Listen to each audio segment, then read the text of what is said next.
Welcome everyone, Dylan Gemelli here today with a brand new video for you. Today we're going to talk about how to stack testosterone, Trenbolone, and Anavar. But before we get into that, just a big shout out and thank you to everybody out there supporting the channel. I cannot thank you enough. If you haven't yet, please like, share, subscribe. Anything that you can do to interact with the channel, it's going to help the channel to grow, and it's going to allow me to produce more and more content for you each and every day. All right, so let's dive into this one. Now I'm going to cover long esters and short esters. Now, women, don't get upset with me, but this cycle is not for you. No woman should ever be using Tren, and I don't see the reason for testosterone either. It's a different discussion for a different day. So Anavar would be the only thing on here for a woman that, and I still don't really like women using any steroid, but I have discussed women with Anavar, and so that's been covered. But sorry, this is really just for the men on this cycle. And I want to talk to everybody about... When I say the proper dosage, okay, I sound like I know it all, but this is what I feel is the proper dosage based upon me worrying about you getting the most out of the cycle with the least amount of side effects and the best longevity and the most keepability of gains. Because I could throw out bigger dosing, you could get a bigger hit on cycle in terms of gains, keep a lot less, deal with a lot more problems in your recovery, and just have an overall terrible experience just for 8 weeks of satisfaction when you're not thinking long term. So that's where I come at with my doses. So let us talk about short esters first. So we would be going with test propionate, tren acetate, and then your Anavar's your Anavar. We would not exceed 6 weeks with Anavar, no matter what ester we're going with in terms of test and trend. So short ester, long ester, you're still only going to use Anavar for 6 weeks, period. So I would take your test propionate, Trenbolone, and enthate 8 weeks. You don't really want to go over 8 weeks with Tren on the shorter ester one. You can. I'm not saying you can't. But look, you're only going to create more and more problems for you the longer that you use it. A lot of people will do this cycle and they'll go the test prop for 8 weeks and the trend for only 6. And that, I like that a lot. I really do. And, you could just kick them both at the start on week 3, because weeks 1 and 2 you would kind of wait to use the Anavar. So then you've got 3, 4, 5, 6, 7, and 8, which comes out to your 6 weeks on Anavar. And, once you stop the trend, you still got the Anavar going for you. So you've still got something else going with your test. So it works out really nicely. And I really like that option. Regardless, the dosing's not going to change. My recommendation would be 100 milligrams every other day, because you're injecting every other day with shorter esters of test and trend. 100 milligrams every other day, that's going to come to about 350 milligrams per week for each. Now, I also... And that's more for an experienced person running a cycle. My preference is to get that lower. I always like to be in the 250 to 300 range with test and trend. I have spoken about, testosterone to Trenbolone and testosterone just to DECA ratios, 19 NORs. And I am a proponent, I guess, of keeping the doses equal. You're going to have some people that will always tell you to run test way higher, and some people that will always tell you to run trend and DECA either way higher or on their own. I am not one of those. That is too hit and misfire.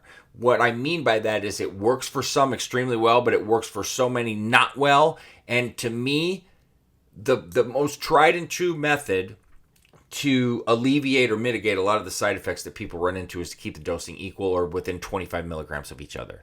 That's my method. You should always do what you're comfortable with or what your body tells you, because I am not a psychic, and I can't know what each and every person's body, is going to take that kind of thing, because it's such a wide variety of things that I see. I just know that through so many years of study, coaching, etc., this is what's always worked out to provide the least amount of problems.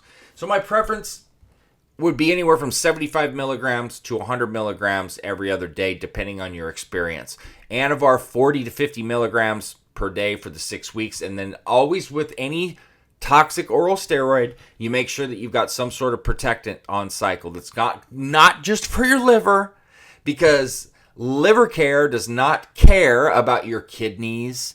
It doesn't care about your blood pressure. It doesn't care about your cholesterol. I mean, all of these other areas that need address is not going to be taken care of by liver care.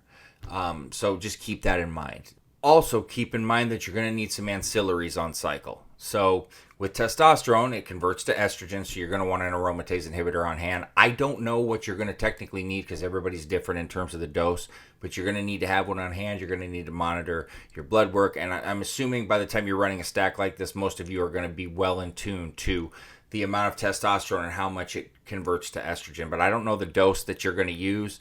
I don't know your personal backgrounds, etc. Just Aromacin or Arimidex is what you're going to need for estrogen control. Now with Tren, it can increase prolactin, so it also depends on your Tren dose. Now, I always recommend having Caber or Promi at least on hand.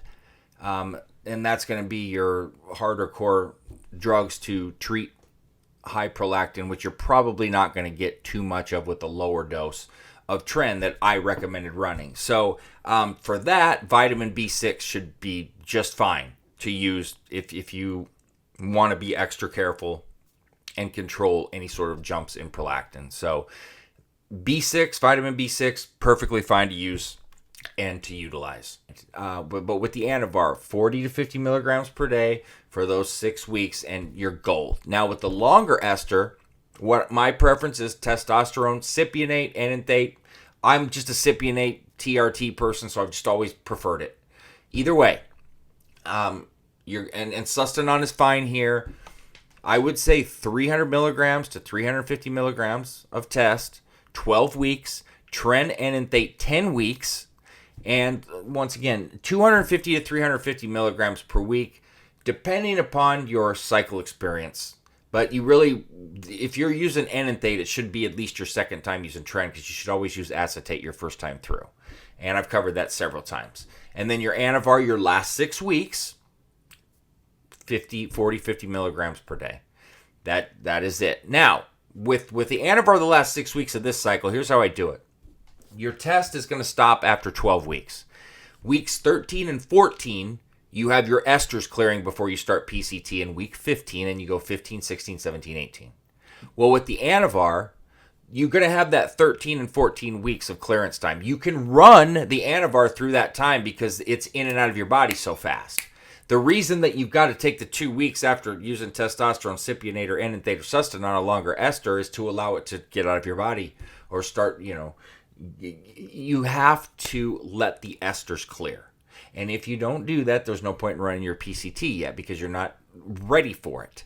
So what you can do with the Anavar is go weeks 9, 10, 11, 12, 13, 14, and then your PCT starts 15 through 18. So that way you still got something going on while your esters are clearing from the testosterone and your Tren dose.